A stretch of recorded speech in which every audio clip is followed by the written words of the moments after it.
So, dito sa Philippines, again, yung health insurance, hindi pa siya katulad nung ganun ka-comprehensive compared sa ibang bansa. So, dito sa Philippines, may 3 tayong line of defense. So, number 1 dyan, nangunguna, yung tinatawag nating PhilHealth. Let's face the reality, hindi pa siya ganun ka-comprehensive. Hindi pa covered Oo. lahat. Very limited pa lang yung mga sakit na nako-cover. At the same time, may amounts lang na yung maximum coverage. Tama. Next naman, dahil nga medyo limited yung coverage nung number 1 natin, ng PhilHealth, doon naman papasok yung tinatawag nating na Health Maintenance Organization or HMO. Main objective nila is to provide support sa mga clients nila na through payments sa hospitals, Yes. hospital bills and doctors. Is that sufficient ba doon sa hospital bills? However, for major illnesses like stroke, cancer, heart attack, yan. Based din doon sa study na yun, lumalabas na kulang. Oo. Kasi sa cancers, it will take 5.6 million para maka-recover ka.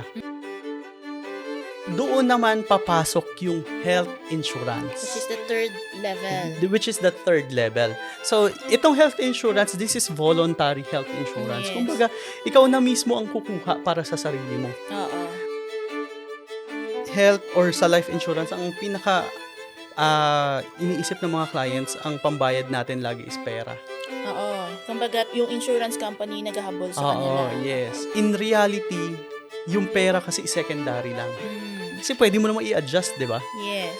Ang number 1 na kailangan natin pambayad sa insurance is our health.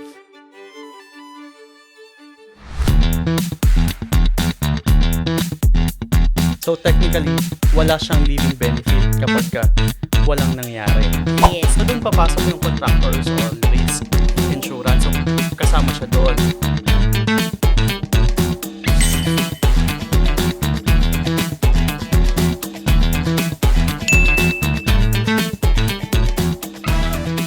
Hi everyone! Welcome to another episode of Mr. and Mrs. Insurance Podcast. I am June. And I am Jen. And we are Mr. and Mrs. Mrs. Insurance. So, as we have discussed nung previous episode, we will talk about more on life and health insurance for today's episode. Yes. Mas magdidig deeper tayo kung ano yung definition niya, Yes. ano-ano yung mga klase ng life and health insurance. And purpose. And ano yung purpose. Yes. So, yun yung pag-uusapan natin for today's episode. So, let's start with the life insurance, no? Sa life insurance po, meron po tayong tinatawag na traditional insurance, meron tayong VUL, and we also have group insurances. Oo, ito yung kadalasan hindi napapansin, no? Yes. Hindi natin, kumbaga, hindi masyadong nabibigyan ng emphasis. Akala kasi natin, pag life insurance, iisa Individual lang. Oo, or individual lang. Or Yes. iisang category lang, or isang type lang. So, at least yan yung pag-uusapan natin ngayon. I agree. And usually, yung mga traditional and VUL, isang tao yung ini-insured. Pero kung meron din tayong tinatawag na group insurance na kunyari, if you have a company, if you want to insure your employees as their benefits, meron din yan for the life insurance. So, June, let's start with the traditional. So, merong categories, yung mga traditional insurances. So, let's start with the 2 categories. We have the non-participating and the participating. Correct. So, sa non-participating, June, ito yung madalas alam ng mga Filipino. It's a pure insurance. So, ibig sabihin, pag may nangyari, may makukuhang benefit. Yung worst case scenario na nangyari, nag-permanent vacation, kinuha na ni Lord, yung kliyente, may makukuha yung kanyang beneficiaries. Correct ka dyan. Pag wala siyang living benefit. So, technically, wala siyang living benefit kapag walang nangyari. Yes, kahit Kahit gaano pa katagal. katagal yung policy mo, let's say, you are insured up until 70 years old. Ang inaantay lang doon is actually Main benefit. the main benefit, which is yun nga, pag nag-permanent vacation na yung kliyente. Yun No. siya. So, we have what we call the participating naman na insurance. Ito naman yung madalas gusto. Ito na yung kumbaga nag-evolve na insurance na world. Ibig sabihin, pag may nangyari, may claim. Pag walang nangyari, buhay ka pa, merong Living living benefit. benefits. Ano yung example ng mga living benefits? We have the dividends, we have the cash values, di ba? We have endowments, yun yung mga living benefits. Okay? So also, there are types of traditional insurance. We have, yun nga, pumasok sa non-participating, which is the term. Term insurance, June, kadalasan ito yung mura. The cheapest of all. Kasi nga, pure insurance lang siya eh. Pag sinabing pure insurance nga, again, pag kailangan lang may mawala Bago may makuha. bago may makuha. So, since wala siyang living benefit, mura lang siya, as low as 300 pesos per month, insured ka na ng 500,000 pesos. Tsaka ito yung mga type ng insurances na renewable. I agree. Renewable. So, Tapos ibig may sabihin, limit lang na at a certain age, pwede kang makover. correct. Renewable, when we say renewable, let's say after 5 years, covered ka pa din, pero if you want to continue the policy, after 5 years, nagtataas, increasing yung premium or na yung binabayad. binabayad ng insurance. Alam mo, Jun, share ko lang din sa'yo, kadalasan kasi, may mga clients tayo na ang purpose of them getting the insurance is actually the MRI. So, share ko na din sa ating mga viewers, when we say MRI, hindi po siya yung medical term. When it comes to insurance, MRI means Mortgage Redemption Insurance. 'Di ba? So, ano ibig sabihin nito? Ang pinoproteksyonan ng MRI is actually The bank. banks. Kapag So, naglo-loan ka. Yes. So, mangyayari, kunwari ako, mayroon akong goal na gusto ko magkaroon ng bahay. So, if I don't have enough cash or gusto ko siyang i-loan muna sa bangko, ang gagawin, isa sa mga requirement ng bangko, kailangan insured muna yung naglo-loan. Kasi, kung ano man mangyari sa akin, dahil may loan ako sa bangko, sino magbabayad nung loan sa bank? So, ang mangyayari, June, since ako, may insurance, requirement nila insurance, i-insured ako ni bank. So, mangyayari, pag may nangyari sa akin, yung loan ko, Automatic babayaran niyo yung insurance, babayaran ng insurance company yung bangko. So, ibig sabihin, June, ang magiging beneficiary ng plan ko ay yung bangko. Para wala nang iisipin yung family Yes. nung borrower. Yes. Actually, parang, kumbaga, ito ay more on protection ng banks eh. Correct. Na, kumbaga, assurance nila na kapag kunyari may isang tao na nag-loan at may nangyari doon sa kanya, automatic mababayaran yung niloan niya. Tama.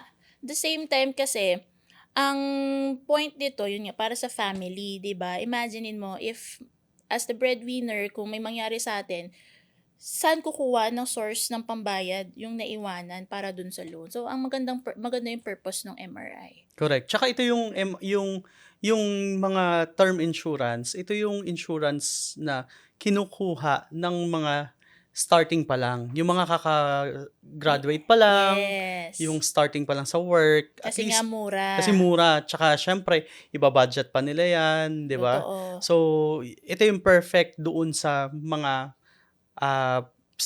startups. Yes. Tapos eventually, pwede na silang mag-move to the next level, di ba? Yes. Ano nga Which yun? is, Next level natin? the next level is the whole life insurance. If they want to level up at kaya naman ng budget, these are the plans na minsan ang coverage niya, since the term is whole life, covered ka until age 100.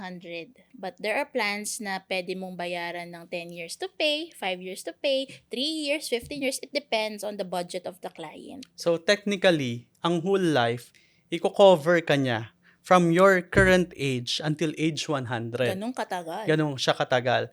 Tapos you have the freedom, or pwede siyang i-design ng insurance company na yon sa limited pay, Yes. which is possible 3 years, may iba 2 years, 5 Yes. years, 10 years, or tinatawag na regular pay. Regular. Pag sinabi namang regular pay, ito yung nagbabayad ka yearly until umabot ng age So, 100. ibig sabihin, continue siya. Oo. So, ayan yung kadalasang question sa atin. What's the difference if I'll pay it 5 years, 3 years?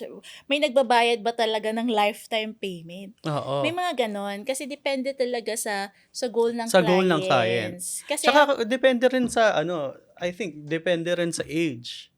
Kasi may ibang clients na ah, nasa senior years na nila, yeah, gusto nila makatipid, so pwede sila magbayad ng lifetime. lifetime ng Oo. regular pay. Kasi ang hinahanap nila Jun, ang goal nila is malaki yung coverage. Yes. Kasi ganito lang yan. If they want to pay 10 years, yung premium, i-compress siya to 10 years. Oh, mas lalaki. Mas lalaki. If they want to pay it in 5 years, shorter years lang, compress pa natin. Pero kung gusto mo ng makamura, gusto natin expand, you pay it 15 years, 20 years, or yung lifetime Yung na. lifetime or regular pay. Yun. So tama ka dyan. Yun. Depende siya sa goal at the same time the budget of Oo. the client. Ano may pagkakaiba nung term sa whole life? Kasi kanina nabanggit mo, yung renewable ang Renewable. term. Ngayon, kung may whole life ka pero regular pay, di ba parang nire-renew mo rin siya? Yes, yes. Ano yung pagkakaiba nung dalawa? Ang advantage actually ng whole life is that kung ano yung premium mo nung kinuha mo siya, for example, June, ikaw ay age 25. Di ba? Kung age 25, kung nakuha mo siya ng, let's say, 30,000 per year, 30,000, level yung premium niya, ibig sabihin 30,000 fixed na siya. Hindi na siya tataas. Hindi na siya tataas. So, Unlike sa term, nakabase sa age. nakabase siya At the sa same age. time, ang pagkakaiba niya pa, yung term insurance kasi, hindi siya umaabot ng usually ng 80 years old. May iba kasi depende sa ruling ng insurance company. May iba na ang gusto lang nila, pwede mo ma-renew yung term insurance ng up to 60 years old lang. Pag nag-61 ka na, hindi ka na allowed. Yes. May iba naman up to 70 or up to 80. Pero itong whole life, pag sinabing whole life kasi, hindi na siya limited doon sa 60 or 80. Limited na siya until age 100. Bakit age 100? Kasi wala naman masyadong nabubuhay ng more than 100. 'Di ba? Based na rin sa sa statistics. Sabi nga nila, kumbaga swerte ka ng mabuhay ka ng 70 years old ngayong sa mga panahon na to 'Di ba? Tama. So, yun yung isa sa mga difference nila. Yes. Dagdag ko lang din, June. Kadalasan, ang whole life, yun yung mga participating insurance. Correct. Tama So, ka ibig dyan. sabihin, ito yung may mga living benefits. Hindi lang siya yung about permanent vacation na benefit or yung kapag may nawala sa picture, meron ding benefits about buhay ka.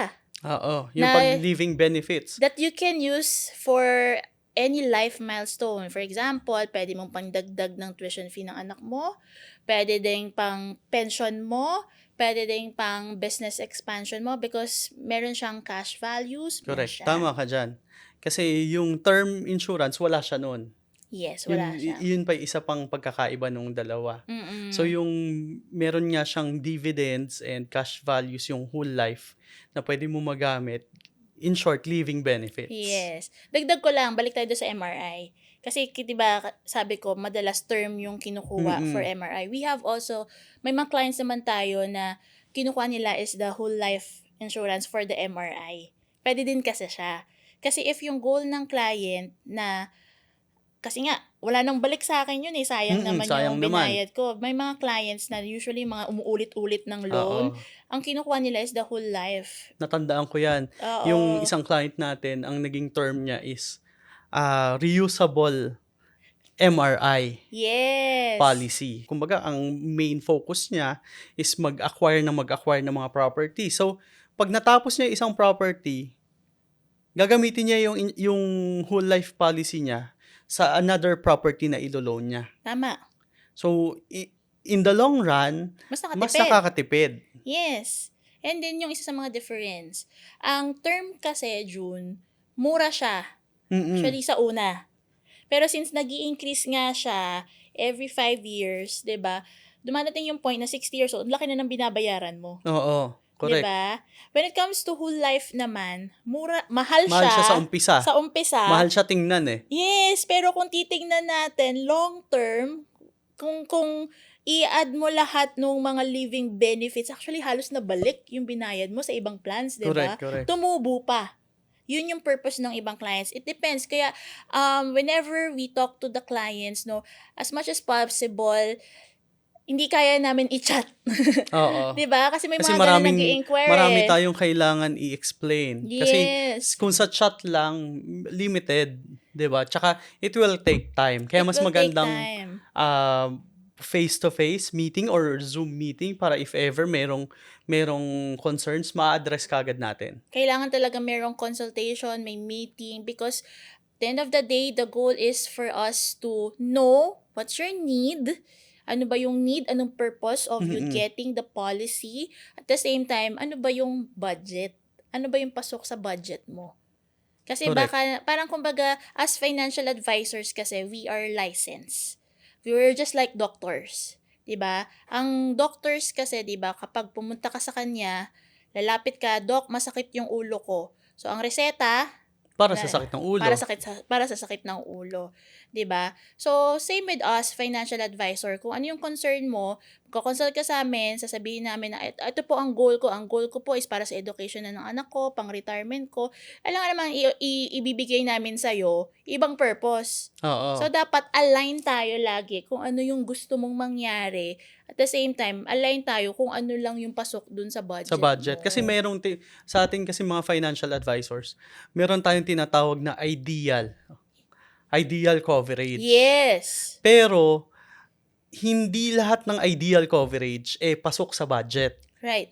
Kasi kung kunyari, rule of thumb kasi sa life Mhm. insurance, kung life insurance yung kukunin ng isang client natin, dapat 10 times ng annual salary niya or annual expenses niya. Okay, let's put a number, June. Oo. So, kunyari, meron kang 100,000 Per month per na month sahod. na sahod. Sabihin na natin yung sahod na lang para mas mabilis. So, kung gusto mo makuha yung ideal coverage mo, so, ita-times mo yung 100,000 times 12 kasi meron kang 12 months in a year. So, that's 1.2 million. Tapos, ita-times mo siya sa 10 years. Why 10 years? Why 10 years? Kasi, based on our experiences and based on the observation na rin ng insurance companies, it will take 10 years before maka-recover yung isang family nawalan ng breadwinner. Oh. Kasi dun pa lang let's say sabihin natin, dun pa lang makakapagtrabaho yung sumunod na kapatid, or kung may business yan, dun pa lang magiging stable ulit. Mm-mm. Kasi 'di ba nawala yung head ng or yung utak dun sa business eh. Yeah. So magte-train pa muna, 'di ba? So yun. So ang magiging 1.2 times 10. 10. So ideal coverage ng isang tao na yon is 12 million. 12 million. So yung 12 million, titingnan natin kung kakayanin ba ng tao na yon na yung ganung coverage kakayanin ba ng yung premium, kaya niya bang bayaran, i-sustain. Kasi ayun yung pagkakaiba rin natin kasi tayong dalawa at sa team natin, we are not looking for for the amount ng sale. Yeah. We are looking for the sustainability. Yes. Kasi kumbaga aanhin mo yung mataas yung sale mo pero hindi naman kayang i-maintain ng client kasi na-sacrifice na yung daily living nila, Yes, 'di ba? yes. So mas maganda ang ginagawa natin, inuutay-utay muna namin. So kung ano yung kaya ng Kaya client, lang ng client 50% for now, Oo. kaya for 5 years. doon namin muna Go for it. ipepeg or ipaplat. Tapos, eventually, hindi naman siya papayag na kung ano yung kinikita niya ngayon, next year, yun pa rin kikitain niya. Yeah. 'Di ba?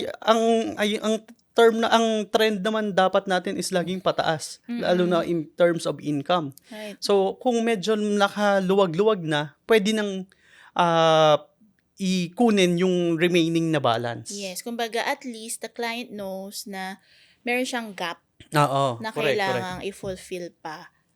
'Di ba? So, when it comes to insurance coverage. So again, recap tayo. Sabi ni June, 'di ba?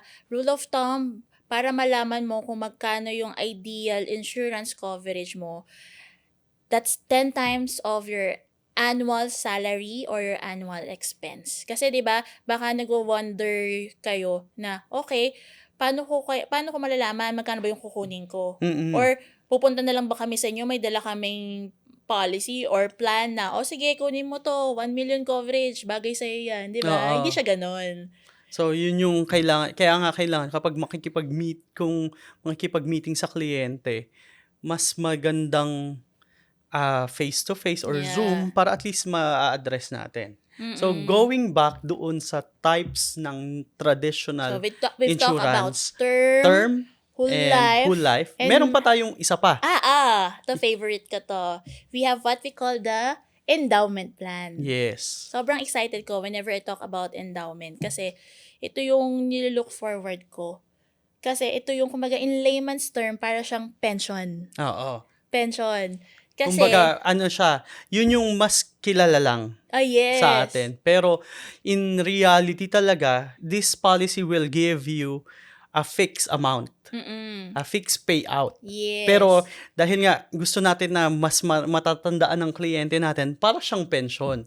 Na Yes. pagdating ng certain year, number of year, may makukuha na siyang pera. Yeah, just like for the plan of our daughter, no, share namin sa inyo, yung plan nung anak namin, 'di ba dito sa Philippines, the normal retirement Age age is ay 60 60. years old. Yes. That's Pero- the voluntary Ye- retirement. Kasi pagdating ng 65, that's the force. Correct. So, kung sa pension yan, kailangan mong hintayin muna mag-60 ka bago ka makakuha ng pension. Yes. So, ang purpose nito, ang kinuha namin sa anak namin, kinuha na namin siya at the age of 0. Mm-mm. So, after 6th year nung policy mo, so 6 years old siya, Oo. makakuha na siya kagad ng endowment payout.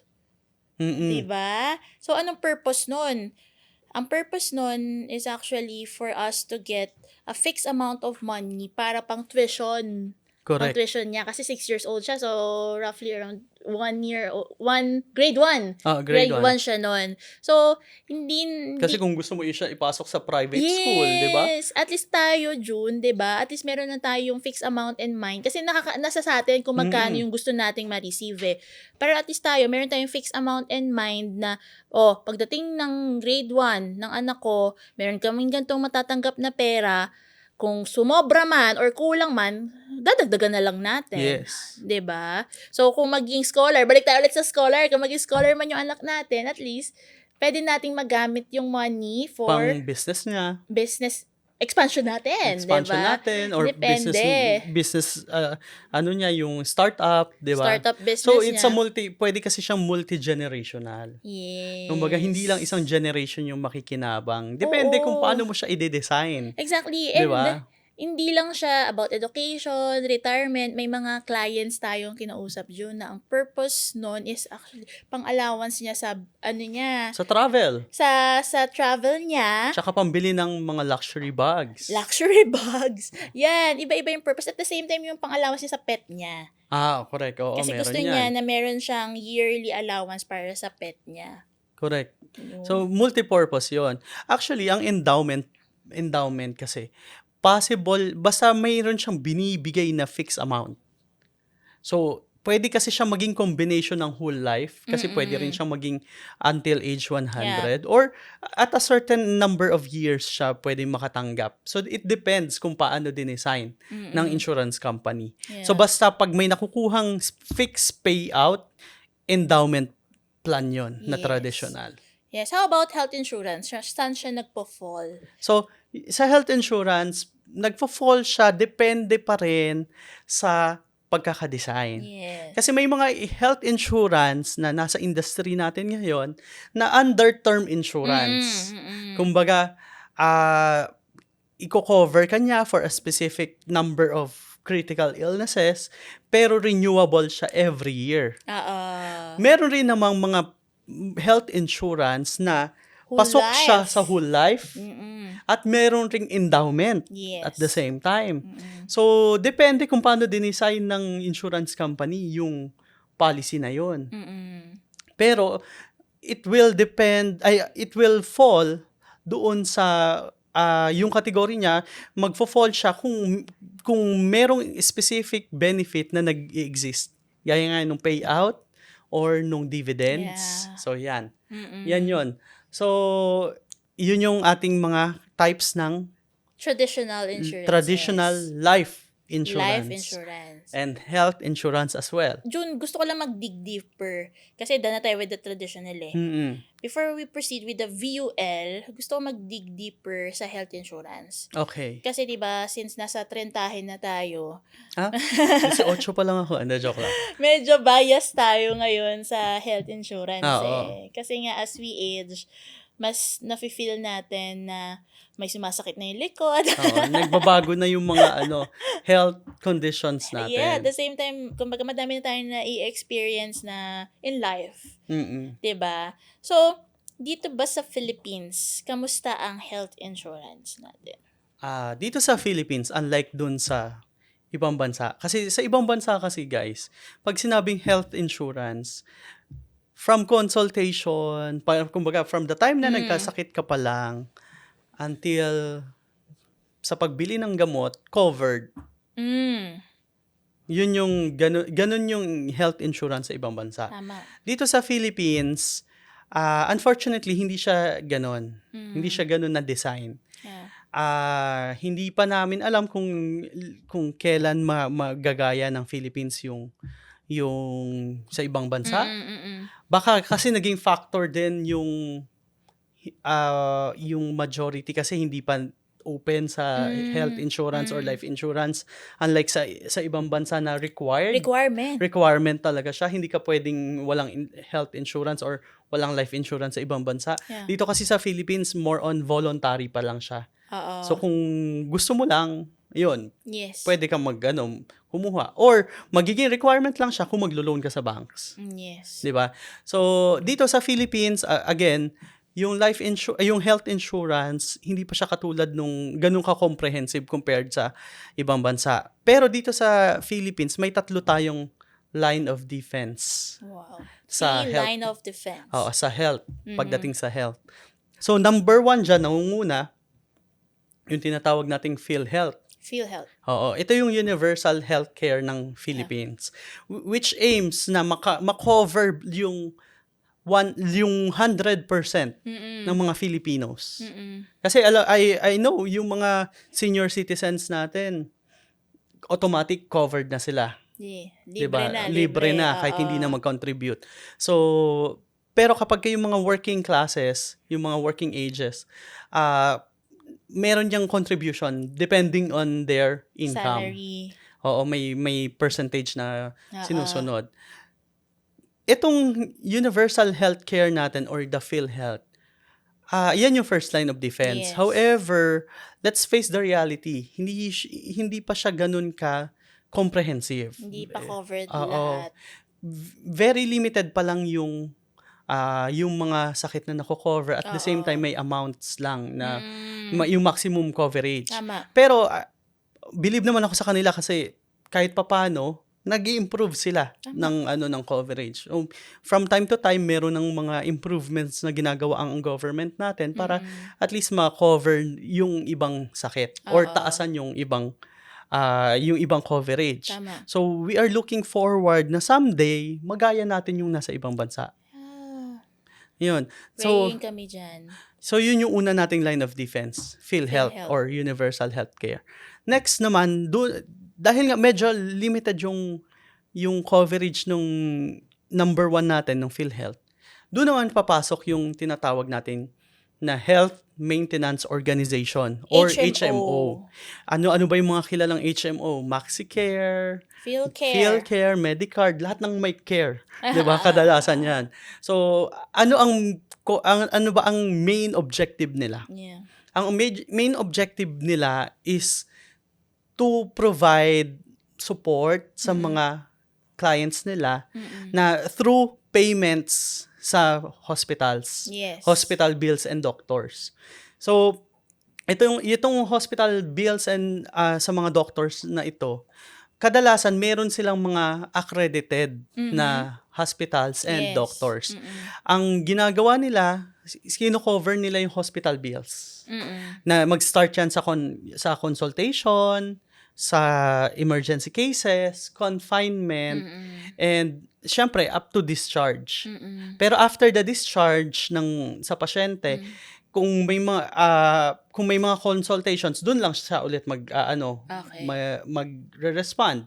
Pero kung wala na, yung mga bili ng gamot, Mm-mm. sagot na ng client yon. Yes. So, Out of pocket na out ng of pocket. client. So, merong studies na ginawa ang Willis Towers Watson's projections Mm-mm. noong 2018 na nagsasabi na ang average health maintenance organization or coverage ng HMO dito sa Philippines for professionals and supervisor level is 150,000. 150K. Oo, per year. Yeah. So, is that sufficient ba Mm-mm. doon sa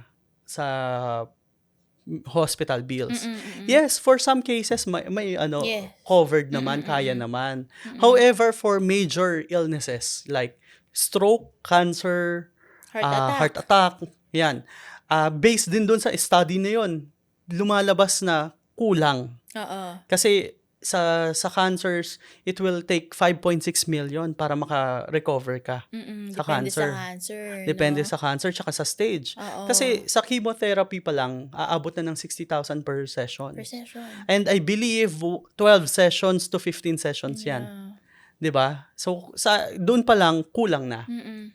At the same time, sa stroke naman or sa heart attack, ang sabi dun sa studies is 1.9 million ang kailangan mo Laki para ng gap. na coverage para makuha yon. Kung 150 lang ang coverage mo, saan mo hahagilapin yung iba? 'Di ba? So doon naman papasok yung health insurance. Which is the third level. Which is the third level. So, itong health insurance, this is voluntary health insurance. Yes. Kumbaga, ikaw na mismo ang kukuha para sa sarili mo. Oo. So, depende yan kung ano yung goal. Mm-mm. Ano yung goal mo na, Mm-mm. kasi yung coverage, kasi, pwedeng mababa, pwedeng mataas. Oo. 'Di ba?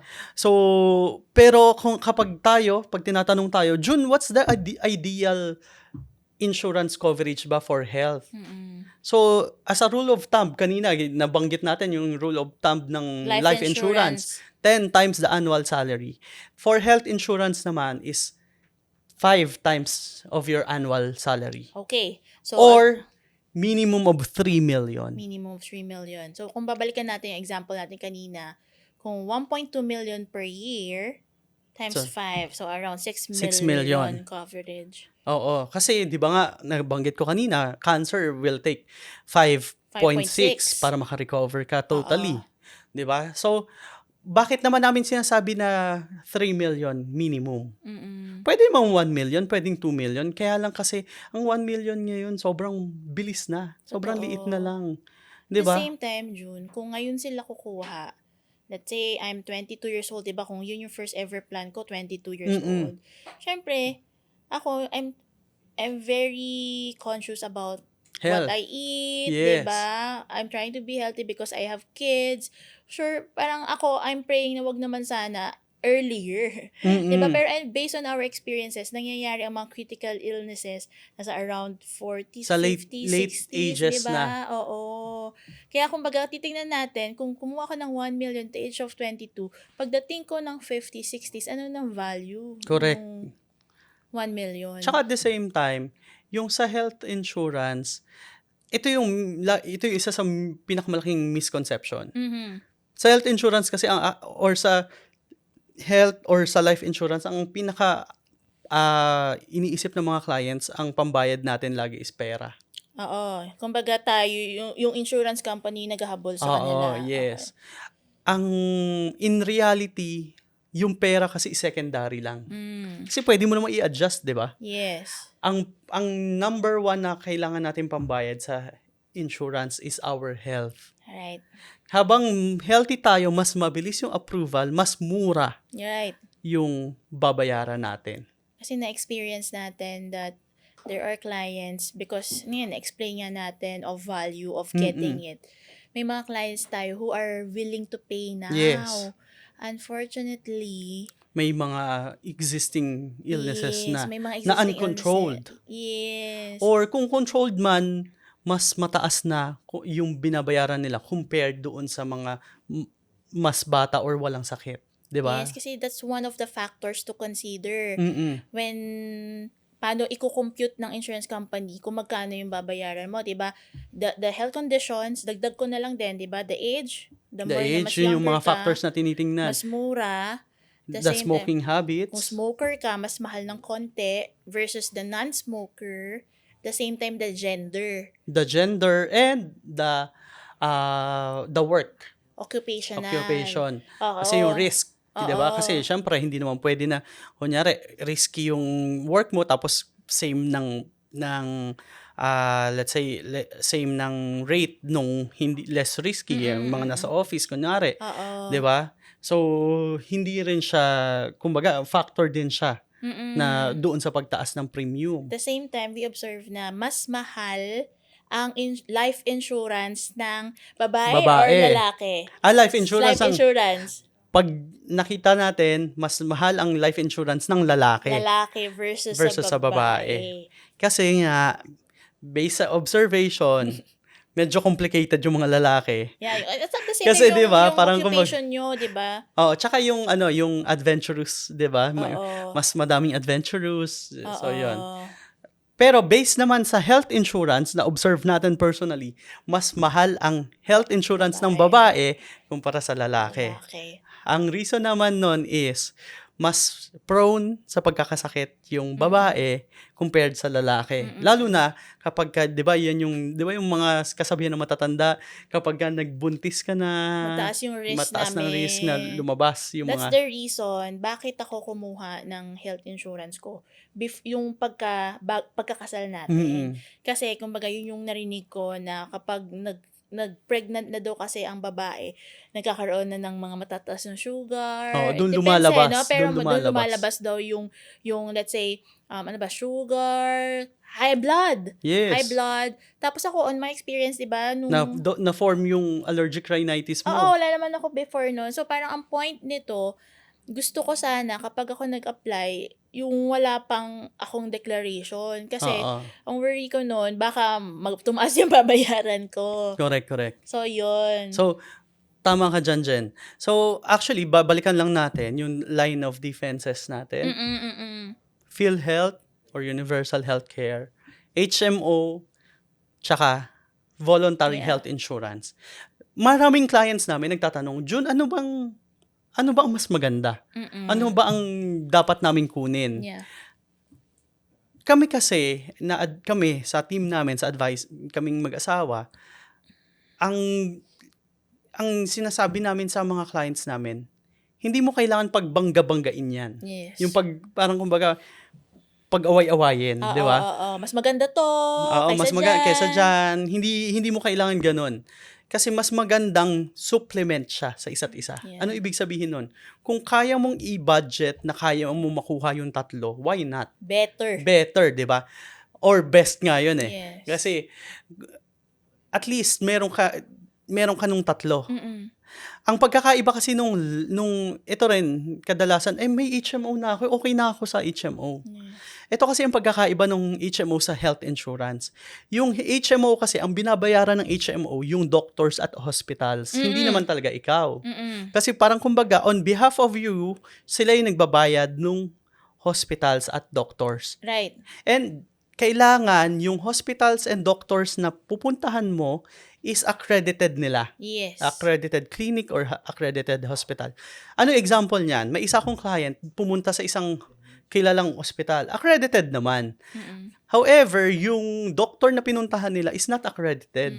So, ang nangyari, yung HMO nila hindi nag-confirm or hindi na-cover. Yeah. Kasi ang major rule nila, dapat accredited yung hospital at accredited ang doktor na pupuntahan mo. Parehas. So, pareho. Oo. Tapos may limitations lang kung sino lang yung mga accredited. So, paano kung hindi mo na, kunyari, gaya dun sa ospital na napuntahan natin, yung kung saan ka nanganak before, na wala na yung accreditation nila, hindi na nila tinatanggap. So, hindi na tayo makapagpa-check up doon. Di ba? So, yun yung HMO. Yes. Ang pagkakaiba naman niya sa health insurance, ang health insurance kasi, ang binabayaran ng health insurance kapag ka magkiklaim yung client, is yung mismong client. Yes. Bakit? Kasi i-reimburse niya yung nagastos nung client based on kung magkano yung coverage na kinuha niya. Based on the diagnosis. Oo, on the diagnosis. Kumbaga, hindi siya limited sa ilang hospitals. lang. Tsaka hindi siya limited na nasa ibang bansa or nandito lang sa bansa na to ang ospital. Kasi may mga clients tayo na nag-ibang bansa na doon nagkaroon ng critical illness. Right. Which is pwede naman makapag-claim, di ba? Kasi ang basis is the diagnosis, not the Diagnosis. hospital, not the doctors. Yes. Ang kailangan lang niya magbigay ng mga documents na Yes, kailangan right. ni insurance company. So, yun yung isang pagkakaiba. Kaya namin siya sinasabi na mas magandang makuha mo yung tatlo. At least, yung PhilHealth makakabawas doon sa gagastusin mo sa hospital. Pangalawa, yung HMO, makukover niya yung hospital bills mo. Oo. 'Di ba? Pangatlo, kung pasok doon sa critical illness, yung sakit, at least yung makukuha niyang proceeds doon or yung benefits doon sa health insurance, let's say sabihin natin stroke yung naging sakit ng kliyente at na-cover ng HMO yung lahat ng expenses. Yeah. Kung pasok doon sa critical illness coverage yung sakit na niya, yun nga, kunyari yung stroke, at least yung client, hindi niya na po problemahin yung day-to-day activities niya or day-to-day expenses niya. May pera siyang magagamit. Meron siyang perang magagamit. Kasi hindi naman din stricto yung mga insurance company sa mga clients na magbibigay na, kunyari, 1 million yung coverage mo, 10,000 lang yung nagastos mo sa ospital or nakuha ng HMO yung gastos mo. Hindi naman siya limited dun ibibigay pa rin ng insurance company yun. Tama. So, kaya ang kagandahan nun, kailangan mabigay lahat or makuha mo lahat. At least, meron kang peace of mind. Right. Lalo na health. Diyan yung talagang may nakita tayo na actually ako personally may nakita ako sa isang sikat na ospital. Nagkataon na may client meeting ako. So, nag-standby ako sa Starbucks. 'Di ba? Sa coffee shop. So, ang nangyari, habang hinihintay ko yung ka-meeting ko, akala ko sa mga pelikula lang yun na i-encounter. Nagkataon na yung katabi ko, hindi ko naman sa pagmamarites, 'di ba? Magkatabi lang kami, isang Kasi lang. may mga upuan kasi doon na Na sobrang halos dikit. Oo, ang pagitan lang namin is parang manipis na wall. Tapos habang nag-work ako, narinig ko siya na hinihintay niya yung may ka-meeting din pala siya. Tapos dumating yung ka-meeting niya and medyo malakas yung boses nila. So doon ko narinig na binibenta pala nung naghihintay nung katabi ko yung property niya. Kasi naka-intubate yung father-in-law niya. So, binibenta niya ng, sabihin natin, mga 5 million yun. Pero yung buyer na dumating, 2 million lang yung budget. Yung offer. Yung offer niya. Oo, yung offer. So, yung offer. Yun. Di ba kadalasan doon natin na i-encounter yun sa mga telenovela lang, yung mga bentang palugi na sinasabi. So, in reality pala, nangyayari yan. So, kaya maganda na meron tayong nitong tatlo, yung 3 lines of defense natin for health insurance or para health fully natin. Protected talaga tayo. At least kung makaka-focus ka doon sa recovery. Yeah, what I love about health insurance naman, kasi diba may mga health insurance na pasok sa whole life. Yeah. So, ibig sabihin, I'm always after, okay, magbabayad ako niyan, what's in it for me if hindi naman ako magkasakit? Yes. Diba? Laging yun yung tinitignan ko So, there are plans na merong living benefits na, okay, kung may mangyari sa'yo, at least you have the peace of mind na hindi tayo magiging burden sa family natin. We have money para pang expense dun sa medical. Kung wala naman, I have money that I can use for whatever purpose na gusto ko. Oo, lalo na Diba? kung kunyari gusto niyang pang old age niya, pang retirement, pwede rin, Yes, 'di ba? multi-purpose. So, para lang din siyang nag-iipon na habang covered siya. Right. Yun yung kadalasan nun. So, yun yung, again, i-recap natin, that's the 3 line of defense Yes, for the health. health insurance. PhilHealth or Universal Healthcare, HMO, and the voluntary health insurance. Yes. So, yan. And also, June, no, very last na kasi ito hot topic to Oo. sa social media. Yes. Isa sa mga types ng life insurance we've tackled about the traditional, and the next is the VUL. VUL. Ito yung Oo. isang controversial. Controversial topic Oo. about the life insurance.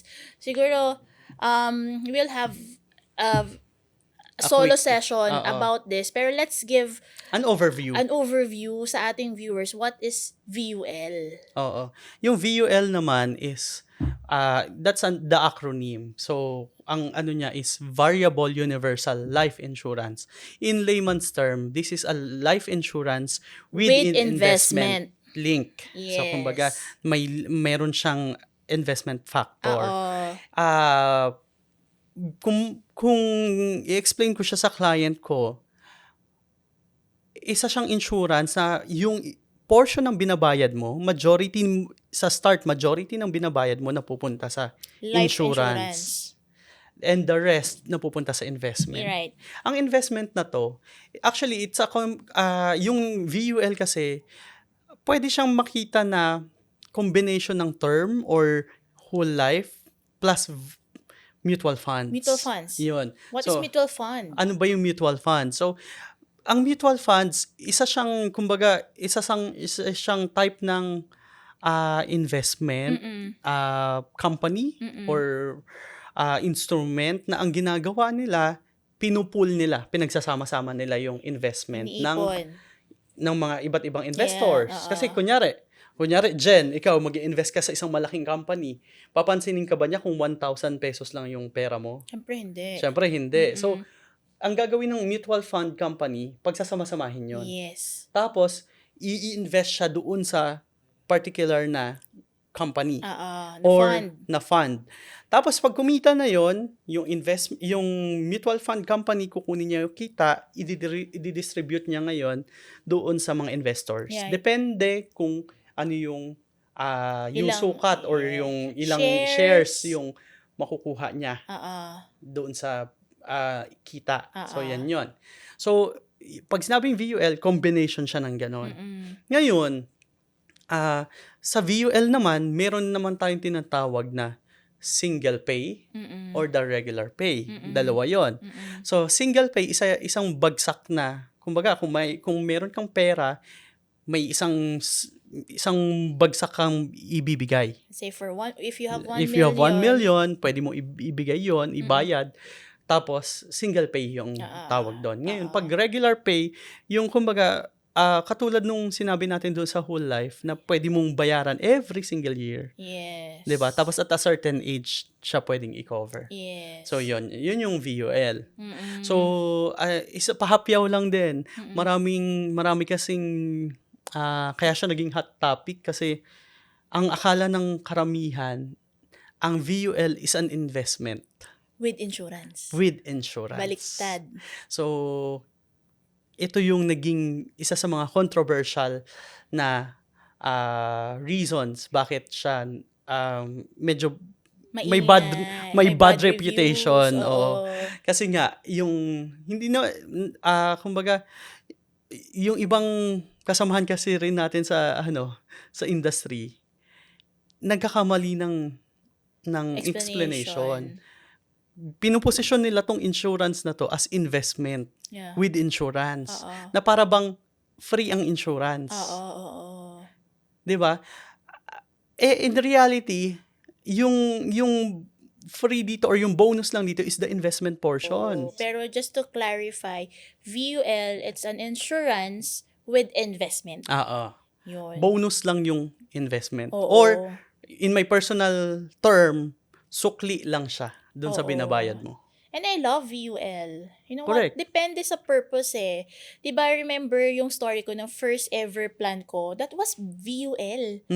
Nung 22 years old ako. And ang purpose ko nun is number one, for savings and ma-insured ako. And I'm paying for just like 1,500 per month. Correct. Pero insured na ako noon ng 700,000 pesos. Imagine that. Yun yung main purpose ko. At the same time, dumating yung point sa akin na nung pandemic. Noong 2021. 2021. Kasi parang kailangan na lumabas si Natalia eh. Lumabas Oo. yung baby natin. Kailangan na natin ng malaking lugar. So, nagulat ako, may portion doon sa fund value, which is the investment na Yun yung nagre-represent sa ng investment mo. investment na you can partially withdraw if may kailangan ka, may emergency or what. Since for us, pandemic yon, kailangan natin yung source of income, kailangan ng fund para dun sa renovation, kumurot tayo dun sa fund value na nagamit natin for the renovation. Pero, walang nabago dun sa life insurance ko. Still intact pa din yung insurance coverage ko na kung ano man mangyari sa akin, may makukuha pa rin yung tatay ko. Oo. Diba? Kumbaga, may nakuha ka ng benefit, pero yung main benefit mo, makukuha pa rin ng beneficiary mo. Yes. And there are clients na sinasabi nila sa akin, Jen, kasi ito, ang pinakapuso nung VUL is actually the fund value. Yes. As long as you have fund value, buhay yung insurance mo. So kahit piso lang yan Kahit or piso lang yan, dos, kung may mangyari, buhay yung insurance coverage. Kasi, di ba, may mga times na hindi ako nakapaghulog that time dahil kulang yung aking budget that time. Correct. Pero, hindi naglalaps yung policy ko. So, you really have to set up a meeting with your financial advisor to review what VUL is. Correct. Diba? Tawag dyan, benefit review. Para mas lalo mo siyang ma-appreciate if align pa ba siya sa goal mo ngayon. Correct. Ayan. So, mahaba-haba yung ating topic for today's today's episode. So, Yes. next nating episode, we will talk about Non-life insurance. insurance. Pero sobrang nag-enjoy ako dito sa life insurance Oo. topic natin. Sana yung ating mga viewers nag-enjoy din kayo at madami kayong natutunan. And if you have questions, please message us. You can comment down your questions para sa mga next session. Pwede natin silang yun yung maging ma-address, diba, na topics. So with that, see you on the next session and thank you so much for watching.